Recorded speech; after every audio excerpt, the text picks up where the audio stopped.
धमाल ही धमाल मचा दिया इस मूवी ने। जी हाँ दोस्तों, हम बात कर रहे हैं भोजपुरी की सुपरहिट मूवी दुल्हन और दहेज। इस मूवी ने 23 घंटे में 3 मिलियन प्लस व्यूज आ चुके हैं इस मूवी पर। और लाइक की बात करें दोस्तों तो लाइक 28,000, कमेंट 800। और आप लोग को बता देता हूँ इस मूवी में स्टार कास्ट में नजर आ रहे हैं काजल राघवानी, आनंद ओझा, प्रेम दुबे, रिंकू भारती, श्रीतु पांडे, संतोष श्रीवास्तव, मनोज टाइगर और भी ऐसे अन्य कलाकार आप लोग को इस मूवी में नजर आ रहे हैं। और इस मूवी के लेखक हैं अरविंद तिवारी।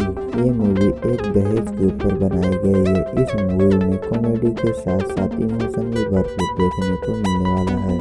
अगर आपने अभी नहीं देखा तो जाकर जरूर देखें, बहुत ही कमाल की मूवी है। और ऐसी जानकारी के लिए हमारे चैनल को सब्सक्राइब करके बेल आइकन को जरूर प्रेस करें, क्योंकि हम ऐसी वीडियो आपके लिए लाते रहते हैं।